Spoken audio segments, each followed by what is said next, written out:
Disclaimer: in this episode, I will be providing a book summary of what happened in Part-Time Indian.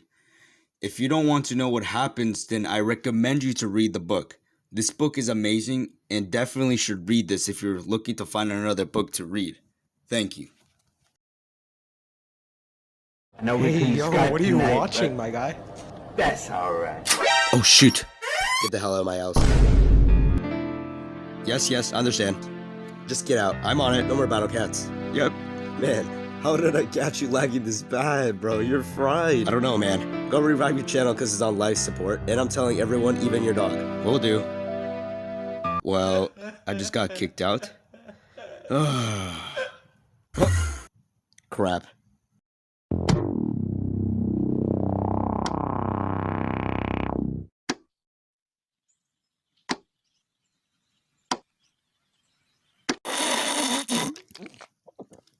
Good evening, everyone. It's me, NoNamerBoo here. And we are back with another episode of NoNamerBoo trying to get a good grade. As you might question, how are you going to get the good grade if you're just stupid and funny? Tell my brother, Leonardo. Shut up. You're trash, kid. Well, this story is about an Indian named Arnold Spirit. You might say, who is this Indian boy you're talking about? Well, I will tell you. The artist Arnold Spirit is from the Indian reservation with a pretty trashy life. Poor and drunken parents. Diagnosed with many medical problems like excessive amounts of spinal fluid inside his skull. Also calls it brain grease. Experienced many deaths in his life from drinking lots of alcohol. He thinks Indians only die from drinking this liquidy, peeing colored drink. Arnold doesn't have any friends. Well, the only friend he has is Rowdy, who turns out to be a pretty big a-hole. Arnold is different from all the other Indians. Since he has no hope in the reservation, he decides to find it himself. Woo! Well, Pennant is no good for him. People say that Arnold should not do this because he is betraying his tribe, but his grandmother is the most wise of them all and says this is a good idea. You know, I'm on grandmother's side on this one right now.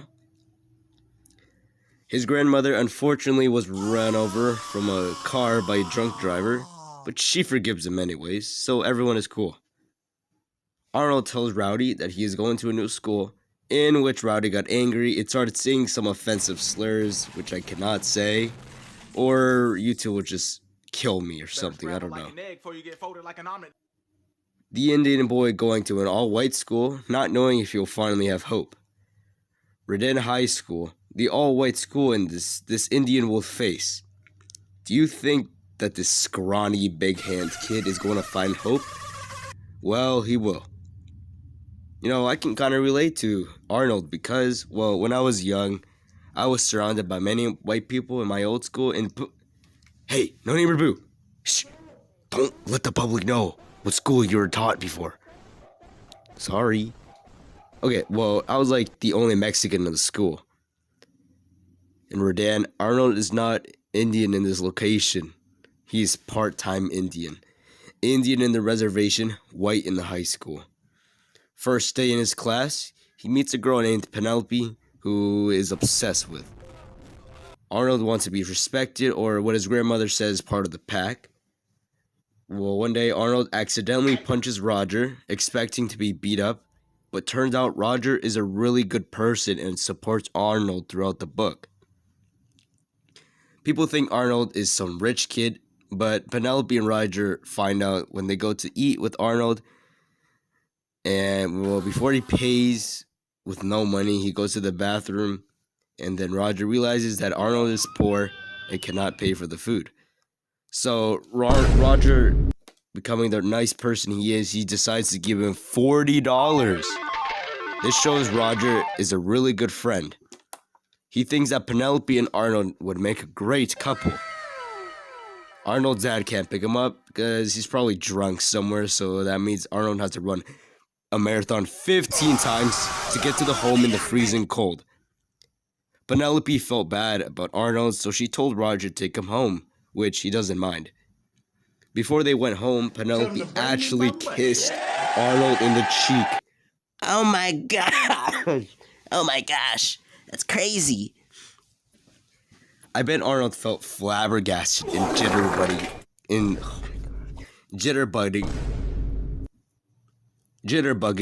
and doing the Fortnite move gritty, right?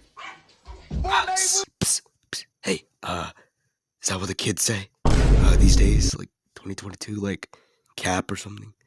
I don't know. I really don't understand these things. Okay, whatever. So has Arnold ever played any sports at the risk of his brain dissolving? Well, yeah. He actually played for the well-penned team in 8th grade basketball team, so he has to be good. Well, he's pretty butt. But is gifted for shooting hoops. He decides to try out for the Rodan basketball team. Trying out, he made lots of mistakes along the way, defending and letting the opposing team get a point. Coach knows he needs more practice, but finds out he's the best shooter he has ever seen. Instead of the coach screaming his eyes out, he helps and compliments him, saying that he is a secret weapon. Coach is also a really good friend to Arnold. With much practice, he gotten really good, ready to fight the final boss in basketball, Rowdy. Rowdy is incredibly good. Oh my gosh. Is that the song from Battle Cats? Rowdy scores like 25 points a game. Trash talking, telling Arnold that he is going down. The yucker is about to guard down his worst enemy. Rowdy thought that this was a stupid idea, but he instantly regrets it. Arnold's team came all celebrity-like and so ready for the game until Rowdy's team came. Everybody started booing his team. Well, it sounded like, boo.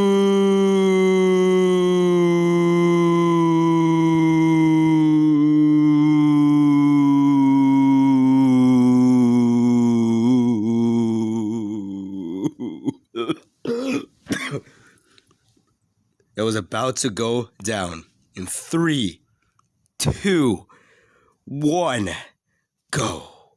Rowdy ran quicker than Roger about to dunk the opposing team. Arnold was the only chance before Rowdy dunks it. He knows that Rowdy can jump like 5 feet in the air. Both of them jumped until Arnold jumped even higher, taking the ball out of Rowdy's hand. Arnold knew that he wasn't a dunker, but with all that adrenaline, he was able to do it. Rowdy was sad. Arnold got the ball and he used his three-pointer to swish. Yep, everyone was getting hype, and Rodan won by 40 points. Him and Rowdy had a long conversation talking about basketball, which turned out to be Rowdy once again saying some offensive words that I cannot say. After all this fuss, Arnold was in his classroom until he was called to leave the classroom. He thought he was in trouble, and the woman, Miss Warren, told Arnold that his sister died from a burning trailer while drunk. Yeah, drunk.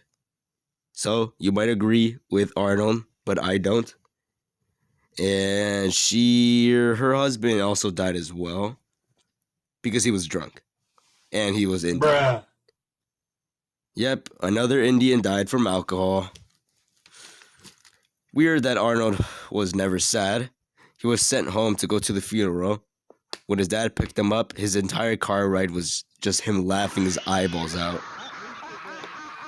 The funeral was about the deaths of his sister and grandmother's spirit. When Arnold saw Rowdy hiding in the woods, he went to go catch him and see that Rowdy was crying. What? Oh my gosh. How is he crying? But Rowdy was denying that he was not crying, saying Arnold was crying because he thinks Arnold is a big, ugly baby. Well, after this old crying his eyeballs out, they both went to the lake, and they had lots of myths about like this horse named Stupid Horse like dying or something. It was called like Turtle Lake or something. And well, Rowdy was like determined to swim, and Arnold was, scared as usual. But after this, they decided to climb the tallest tree in the whole reservation. And they actually attempted this before, but like now it's like, oh, I don't know if I should do this again. But the beast that Arnold is, he didn't die. And like on top, he saw something very beautiful. Beautiful that he never seen his entire life. One last time, Arnold and Rowdy decided to play one-on-one basketball, playing for hours till the street light and lost count of a long time ago. I gotta say, this book was really good. I laughed a bit and some parts were very intriguing. I would give this book a 5 out of 5 because nothing is impossible and everyone can find hope even if they are an Indian boy with a bajillion medical problems. Thanks for watching, and this is NoNamerBoo Speaks About Nonsense. Goodbye.